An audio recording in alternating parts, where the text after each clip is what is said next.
VPPA basis risk is rising under grid congestion pressure. Risk is rising as grid congestion undermines virtual PPA contract assumptions. For years, virtual power purchase agreements were the go-to tool for corporate renewable energy procurement. The grid conditions those contracts were built on are shifting, and the exposure that's accumulating isn't always visible until settlement. The Virtual Power Purchase Agreement, VPA, was, for a long stretch, an elegant solution to a genuinely difficult problem. Companies that wanted to support renewable energy development and claim the associated environmental attributes could do so without the complexity of physical delivery. The structure worked by contracting with a project in a favorable geography, letting the energy flow into the regional grid, and settling the financial difference between the agreed strike price and the wholesale market price. Clean, simple, scalable. That simplicity rested on assumptions about the grid that are not holding as cleanly as they did when most of these contracts were structured. How grid congestion is widening VPPA basis risk in ERCOT and PJM markets. Basis risk, the difference in price between where the renewable project delivers into the grid and where the corporate buyer receives power, has always existed in VPPA structures. Sophisticated procurement teams have always modeled for it. What's changed is the magnitude and volatility of that basis differential, particularly in regions experiencing rapid load growth and transmission congestion. When a wind farm in West Texas delivers power into a congested node, the nodal price it receives may be significantly below the hub price the corporate buyer uses for settlement. During peak congestion events, nodal prices can go negative, meaning the project is effectively paying to deliver power the grid can't absorb. That event passes directly into the financial settlement, creating an outcome the contract's strike price was never designed to hedge against. Bloomberg Neff's 2025 analysis of U.S. corporate PPA performance found that basis risk exposure widened significantly in 2023 and 2024 across multiple regions, with ERCOT and parts of PJM showing the most acute spread between project-level and hub-level prices. For companies that structured VPPAs in 2020 or 2021 based on historical basis assumptions, the realized financial performance of those contracts has in some cases fallen meaningfully short of projections.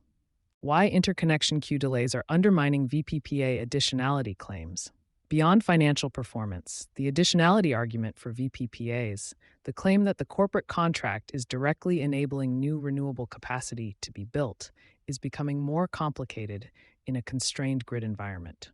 When interconnection queues are backlogged by years, new projects may be contracted but unable to connect.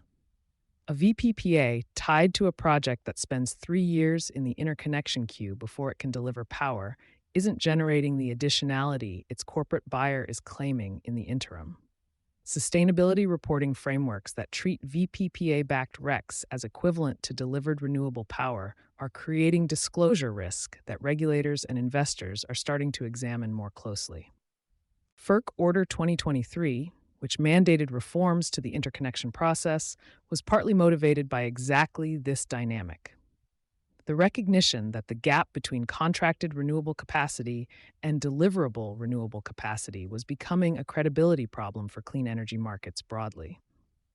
The order was updated on March 21, 2024, with the issuance of Order Number 2023A, which acts as a ruling on rehearing and clarification. This update largely upheld the original rule's first ready, first served cluster study approach to streamline generator interconnections, while providing specific clarifications on withdrawal penalties and compliance deadlines.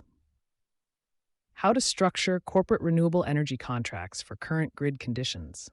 None of this means VPPAs are the wrong tool.